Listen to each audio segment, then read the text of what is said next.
সংস্কার শেষে দ্রুত জাতীয় নির্বাচন, জাপানের রাষ্ট্রীয় টেলিভিশনকে প্রধান উপদেষ্টা। ক্ষমতায় থাকার উদ্দেশ্য নেই অন্তর্বর্তী সরকারের। বন্যা কবলিতদের সহায়তা সহ নদী ভাঙন রোধে কার্যকর পদক্ষেপ নেওয়ার আহ্বান তারেক রহমানের। নেতাকর্মীদের দুর্গতদের পাশে দাঁড়ানোর নির্দেশ।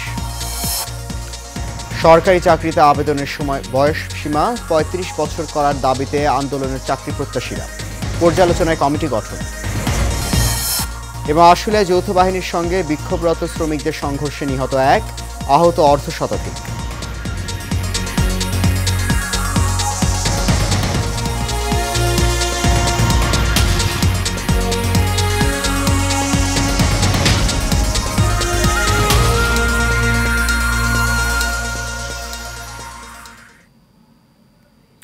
সবাইকে স্বাগত জানাচ্ছি এশিয়ান নিউজে। আপনাদের সাথে আছি আমি সৈয়দ মাহিউজ্জামান মুখর। শুনছেন বিআরবি কেবল ইন্ডাস্ট্রিজ লিমিটেড সংবাদ শিরোনাম। যাচ্ছে পুরো খবরে। অন্তর্বর্তী সরকারের প্রধান উপদেষ্টা অধ্যাপক মোহাম্মদ ইউনুস দ্রুত সংস্কার ও নির্বাচন অনুষ্ঠানে দৃঢ় প্রত্যয় ব্যক্ত করেছেন। নিউ ইয়র্কে টোকিও ভিত্তিক নিউজ আউটলেট এনএইচকে ওয়ার্ল্ডকে দেয়া এক সাক্ষাৎকারে এই প্রত্যয় ব্যক্ত করেন তিনি। সাক্ষাৎকারে ডক্টর ইউনুস বলেন, অন্তর্বর্তী সরকারের মূল লক্ষ্য সংস্কার কাজ ও যত দ্রুত সম্ভব জাতীয় নির্বাচনের আয়োজন করা। দীর্ঘদিন ক্ষমতায় থাকার কোনো উদ্দেশ্য নেই তাদের। হাসিনা সরকারের পতনে প্রধান ভূমিকা ছিল ছাত্রদের উল্লেখ করে ইউনুস বলেন, তরুণরা তাদের জীবন দিয়েছে। তিনি এই ঘটনাকে বিপ্লব নামে অভিহিত করেছেন।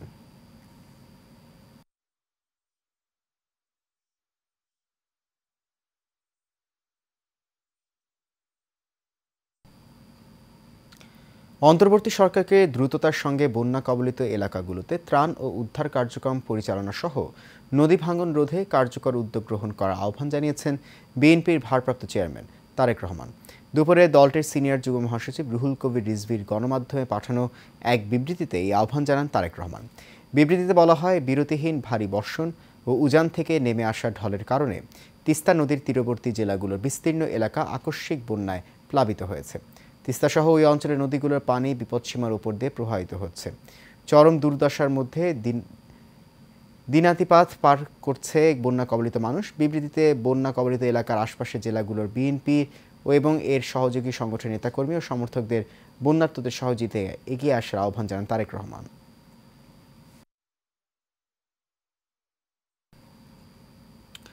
ছাত্র জনতার গণবিপ্লবের আকাঙ্ক্ষা ধারণ করে সমৃদ্ধ বাংলাদেশ গড়ে তোলা হবে বলে মন্তব্য করেছেন বিএনপির স্থায়ী কমিটির সদস্য সালাউদ্দিন আহমেদ। দুপুরে ওলামা দলের ৪৫তম প্রতিষ্ঠা বার্ষিকী উপলক্ষে শেরেবাংলা নগরে বিএনপির প্রতিষ্ঠাতা শহীদ জিয়াউর রহমানের মাজারে শ্রদ্ধা নিবেদন শেষে তিনি এসব কথা বলেন। সালাউদ্দিন আহমেদ বলেন, অন্তর্বর্তীকালীন সরকার রাষ্ট্র সংস্কারের ৬টি কমিশন গঠন করেছে। আশা করছি তারা তাদের দায়িত্ব যথাযথভাবে পালন করবেন। বিএনপিও এই সংস্কার কার্যক্রমে সুনির্দিষ্টভাবে সুপারিশমালা তুলে ধরবে বলে জানান তিনি।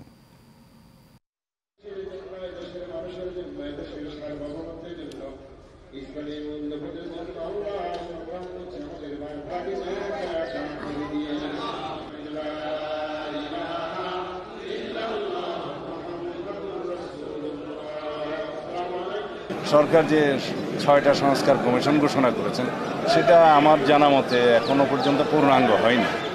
তবে মাননীয় প্রধান উপদেষ্টা আশা প্রকাশ করেছেন, তাদের সাথে মিটিং করেছেন যে ১ অক্টোবর থেকে তারা কাজ শুরু করবেন এবং ৩ মাসের মধ্যে রিকমেন্ডেশন জমা দিতে পারবেন। আমরাও আশা করি তারা তাদের কাজগুলো সফলজনকভাবে সমাপ্ত করতে পারবেন। আমরা আমাদের দলের পক্ষ থেকেও আমরা সকল কমিশনে আমরা আমাদের সুপারিশসমূহ প্রদান করব। ওনারা ডাকলেও যাব, না ডাকলেও যাব। বাংলাদেশে পর্যটনের বিশাল সম্ভাবনাকে কাজে লাগাতে পর্যটকদের জন্য ভিসা ফি সহ সকল ব্যবস্থাপনা আরও বেশি সহজ করা হবে বলে জানিয়েছেন পররাষ্ট্র উপদেষ্টা তৌহিদ হোসেন। দুপুরে রাজধানীর বিআইআইএসএস অডিটোরিয়ামে Bangladesh institute of international and strategic studies আয়োজিত এসডিজি অর্জনের জন্য পর্যটন বাংলাদেশের জন্য চ্যালেঞ্জ এবং সম্ভাবনার শীর্ষক সেমিনারে এসব কথা বলেন তিনি। তৌহিদ হোসেন বলেন, সুপরিকল্পিত কৌশল এবং নীতির প্রয়োগে দেশের পর্যটন শিল্পের মাধ্যমে টেকসই উন্নয়নে দেশের অর্থনীতিতে যথেষ্ট অবদান রাখার সম্ভাবনা রয়েছে। সেমিনারে উপস্থিত ছিলেন বেসামরিক বিমান পরিবহন ও পর্যটন মন্ত্রণালয়ের সচিব নাসরিন জাহান, বিআইআইএসএস এর চেয়ারম্যান রাষ্ট্রদূত AFM গৌসল আজম সরকার, মহাপরিচালক major general Iftekhar Anis, US বাংলার জনসংযোগ বিভাগের মহাব্যবস্থাপক মোহাম্মদ কামরুল ইসলাম সহ আরও অনেকে। We should go for an effort so that we can have the visas easily online, paying the fee even. There is no problem. But of course, if we can waive visa fee altogether, that is even better for tourism. সরকারি চাকরিতে আবেদনের বয়সসীমা ৩৫ বছর করার দাবিতে শাহবাগে আন্দোলনে জড়ো হন চাকরি প্রত্যাশীরা। এ সময় আন্দোলনরত চাকরিপ্রার্থী ও শিক্ষার্থীরা প্রধান উপদেষ্টা ডক্টর মোহাম্মদ ইউনূসের সাক্ষাৎ চান। প্রধান উপদেষ্টার বাসভবনের সামনে পৌঁছানোর পর তাদের ব্যারিকেড দিয়ে আটকে দেয় পুলিশ। তখন সেখানে আন্দোলনকারীরা বিভিন্ন স্লোগান দিতে থাকে। পরে তাদের ছত্রভঙ্গ করতে পুলিশ কয়েক রাউন্ড টিয়ার শেল নিক্ষেপ করে। এদিকে সচিবালয়ে সরকারি চাকরিতে বয়সসীমা বৃদ্ধির দাবি বিবেচনার জন্য একজন সাবেক সচিবকে প্রধান করে কমিটি গঠন করে দিয়েছে অন্তর্বর্তীকালীন সরকার।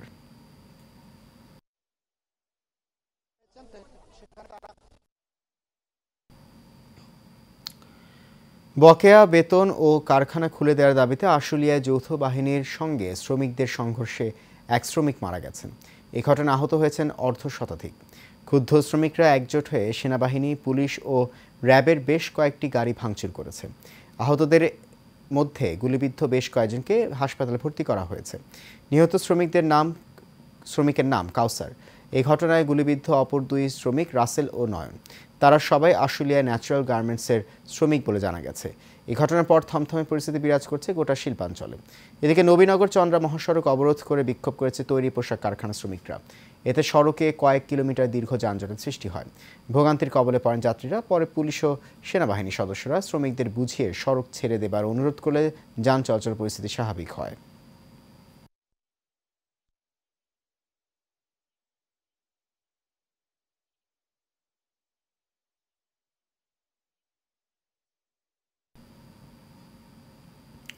সাংবাদিক দম্পতি সাগর সরোয়ার ও মেহেরুন রুনি হত্যার ঘটনায় করা মামলার তদন্তে উচ্চ ক্ষমতাসম্পন্ন টাস্কফোর্স গঠনের নির্দেশ দিয়েছেন হাইকোর্ট। স্বরাষ্ট্র মন্ত্রণালয়কে নির্দেশনা বাস্তবায়ন করতে বলা হয়েছে। বিভিন্ন বাহিনীর অভিজ্ঞ তদন্ত কর্মকর্তাদের নিয়ে এই টাস্কফোর্স গঠন করতে বলা হয়েছে। টাস্কফোর্স গঠনের পর ৬ মাসের মধ্যে তদন্ত প্রতিবেদন আদালতে দাখিল করতে হবে। রাষ্ট্রপক্ষের আবেদনের শুনানি নিয়ে আজ বিচারপতি ফারা মাহবুব ও বিচারপতি মোহাম্মদ মাহবুব-উল ইসলামের হাইকোর্ট বেঞ্চ এই আদেশ দেন। ২০১২ সালের ১১ ফেব্রুয়ারি রাতে রাজধানীর পশ্চিম রাজাবাজারে সাংবাদিক দম্পতি সাগর সরোয়ার এবং মেহেরুন রুনি তাদের ভাড়া বাসায় নির্মমভাবে খুন হন।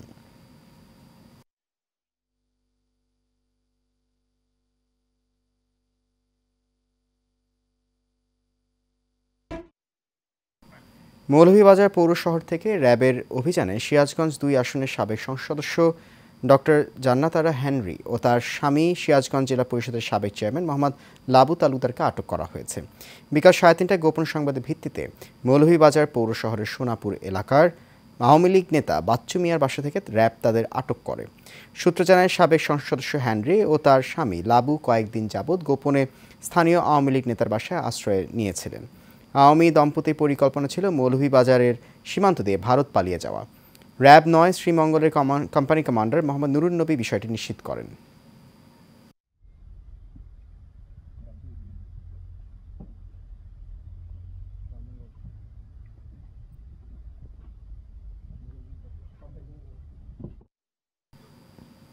দিনাজপুরের ঘোড়াঘাটে কাভার্ড ভ্যানের ধাক্কায় ২ জন নিহত হয়েছেন। এই ঘটনায় আহত হয়েছেন আরও ৩ জন। সকাল ৭টায় দিনাজপুর গোবিন্দগঞ্জ আঞ্চলিক মহাসড়কে এই দুর্ঘটনা ঘটে। পুলিশ জানায় উপজেলার রানীগঞ্জ বাজারে মাছের আড়তের পাশে দাঁড়িয়ে থাকা ৮টি ভ্যানকে ঢাকা থেকে আসা দিনাজপুরগামী একটি কাভার্ড ভ্যান ধাক্কা দেয়। এতে ঘটনাস্থলে একজন নিহত হয়। এই সময় আহত হয় আরও ৪ জন। পরে তাদের উদ্ধার করে উপজেলা স্বাস্থ্য কমপ্লেক্সে নিয়ে গেলে চিকিৎসক আরও একজনকে মৃত ঘোষণা করেন।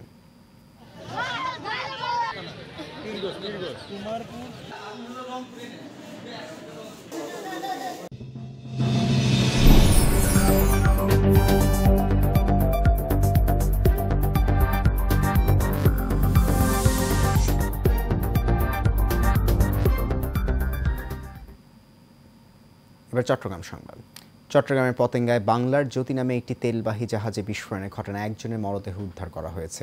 এই ঘটনায় আরও ২ জন এখনও পর্যন্ত নিখোঁজ রয়েছেন। জানা গেছে জাহাজের মধ্যে পুড়ে ঝুলেছিল ফনরপশা মরদেহ। পরে মরদেহ উদ্ধার করে নিয়ে যায় ফায়ার সার্ভিসের কর্মীরা। এর আগে সকালের দিকে ইস্টার্ন রিফাইনারির ডলফিন জেটিতে এই ঘটনা ঘটে। খবর পেয়ে ফায়ার সার্ভিস, বিমান বাহিনী ও নৌবাহিনীর সদস্য ঘটনাস্থলে পৌঁছায়। দ্রুততম সময়ের মধ্যে আগুন নিয়ন্ত্রণে আনা হয়, তবে কী কারণে এই বিস্ফোরণের ঘটনা ঘটেছে তা জানা যায়নি। ক্ষয়ক্ষতি সম্পর্কেও স্পষ্ট ধারণা মেলেনি।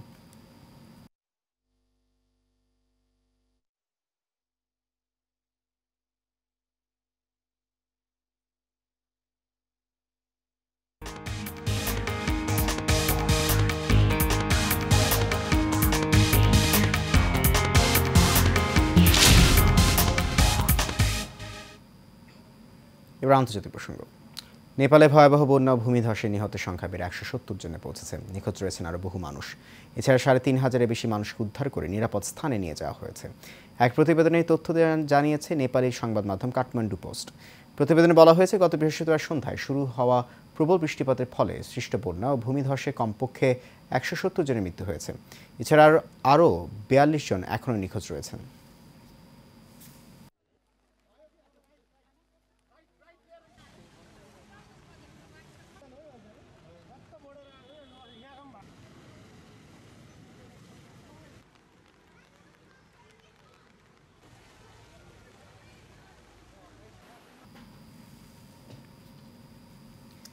রাষ্ট্র সংস্কার, রাজনীতির গুণগত পরিবর্তন ও কর্মসংস্থান সৃষ্টির রূপরেখা শীর্ষক সংবাদ সম্মেলন করেছে জাকের পার্টি ছাত্রফ্রন্ট। জাতীয় প্রেস ক্লাবে আজ দুপুরে জাকের পার্টি ছাত্রফ্রন্টের সংবাদ সম্মেলনে বক্তব্য রাখেন জাকের পার্টির মহাসচিব শামীম হায়দার। লিখিত বক্তব্য পাঠ করেন জাকের পার্টি ছাত্রফ্রন্টের কেন্দ্রীয় সাধারণ সম্পাদক রবিউল ইসলাম রবি। এ সময় ছাত্র জনতার আন্দোলনে জাকের পার্টি ছাত্রফ্রন্টের 2 শহীদ ফারহান ফাইয়াজ ও শহীদ জুয়েলকেও শ্রদ্ধার সাথে স্মরণ করা হয়। পরে 16টি রূপরেখা তুলে ধরা হয়। দেশ মাতৃকার জন্য যারা নিজেদেরকে আত্মোৎসর্গ করবে, যারা নিজেদেরকে বিলিয়ে দিবে।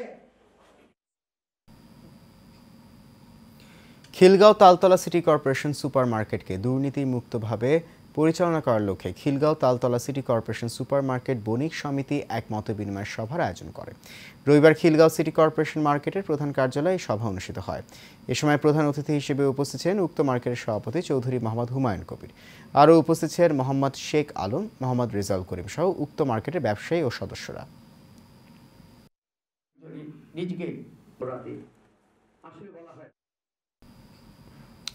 ড্যামরা নাসিক 68 নং ওয়ার্ডের সাবেক কাউন্সিলর হাজী মোহাম্মদ মাহমুদুল হাসান পলিনের পিতা হাজী লতিফ মিয়া ইন্তেকাল করেছেন। ইন্না লিল্লাহি ওয়া ইন্না ইলাইহি রাজিউন। রবিবার শেষ নিঃশ্বাস ত্যাগ করেন তিনি। সকাল 11টায় ড্যামরা MA সাত্তার উচ্চ বিদ্যালয় মাঠে জানাজা নামাজ শেষে দাফন সম্পন্ন হয়। জানাজা শুরুর আগে মরহুম হাজী লতিফ মিয়ার রুহের মাগফিরাত কামনা করে উপস্থিত সবার কাছে দোয়া কামনা করেন তার আত্মীয়স্বজন ও তার ছেলে সাবেক কাউন্সিলর হাজী মোহাম্মদ মাহমুদুল হাসান পলিন। এ সময় দলমত নির্বিশেষে বিভিন্ন শ্রেণী পেশার বিপুল সংখ্যক মানুষ জানাজায় অংশ নেয়।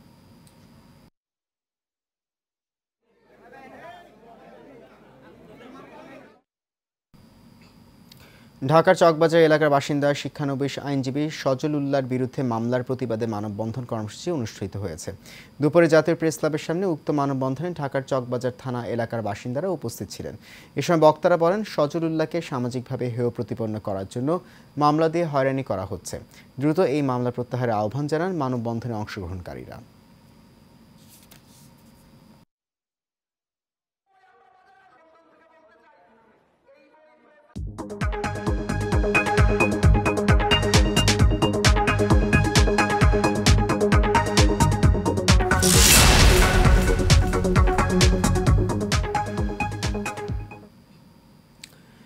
এবার এক্সিম ব্যাংক বাণিজ্য সংবাদ। 82 বছর পর জিআই পণ্য হিসেবে স্বীকৃতি পেল টাঙ্গাইলের মধুপুর গড়ের রসালো ফল আনারস। লালমাটির বনাঞ্চল হিসেবে যেমন মধুপুরের খ্যাতি রয়েছে, তেমনি ফলের রানী আনারসেরও রয়েছে ইতিহাস ঐতিহ্য। ভৌগোলিক নির্দেশক পণ্য হিসেবে সনদ পাওয়ায় মধুপুরের প্রধান অর্থকরী ফসল আনারসের গুণগত মান কৃষকের আগ্রহের পাশাপাশি আন্তর্জাতিকভাবে ভাবমূর্তি বেড়ে গেল বলে জানায় স্থানীয়রা। আনারস জিআই স্বীকৃতি পাওয়ায় খুশি, তবে বিদেশে রপ্তানি ও প্রক্রিয়াজাতকরণের দাবি কৃষকদের। কিনা 20 টাকা করে বাজারে আনছি, বাজারে 2000-2200-2500 টাকা দাম করে। এটা বাজার মূল্য অন্য জিনিসের তুলনায় এটা বাজার খুবই কম, কারণ আমার চাষি ঘরও পোষে না, যারা ব্যবসায়িক করে কিনছে 11 মনে করুন যে পোষে না। এখন যে বর্তমান যে আশিনা মালটা, এটার মোটামুটি বাজার ভালো, কিন্তু যে সিজনাল যে মালটা, এই মালটা মানে কোনো দামে বিক্রি করা যায় নাই। সরকার আমাদের অনুষ্ঠানে স্বীকৃতি দিছে, এটা আমাদের জন্য ভালো। আর এটার জন্য একটা মিল করলে তাহলে আমাদের জন্য, কৃষকের জন্য আরো ভালো হতো। এই আনারসকে আন্তর্জাতিক বিশ্বে পরিচিত করার জন্য রপ্তানি করা যায়, এবং রপ্তানি করার জন্য যে প্রক্রিয়াগুলো করা দরকার, বিশেষ করে কোল্ড স্টোরেজের ব্যবস্থা, এবং যদি কোনো ইন্ডাস্ট্রির মাধ্যমে এগুলো প্রক্রিয়াজাত করে জ্যাম, জেলি, আনারসের বিস্কিট বা অন্যান্য পণ্য সামগ্রীর জন্য ব্যবস্থা করা যায়, তাহলে এটা আরো বেশি উৎপাদনমুখী হবে এবং বিদেশে এটা রপ্তানি হবে। শেষ করবে এশিয়ান নিউজ। তার আগে বিআরবি কেবল ইন্ডাস্ট্রিজ লিমিটেড সংবাদ শিরোনামগুলো জানিয়ে দিচ্ছি আরও একবার।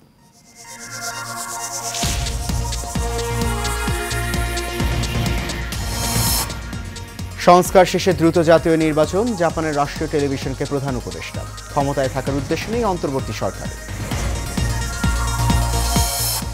বন্যা কবলিতদের সহায়তা সহ নদী ভাঙন রোধে কার্যকর পদক্ষেপ নেওয়ার আহ্বান তারেক রহমানের।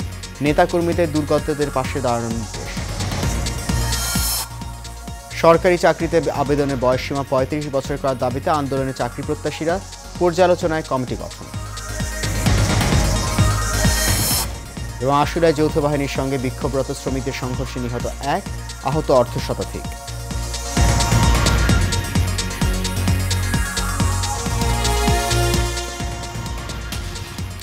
এশিয়ান নিউজ এ পর্যন্ত। আমাদের পরবর্তী সংবাদ দেখার আমন্ত্রণ রইল। এখন সঙ্গে থাকার জন্য অনেক ধন্যবাদ।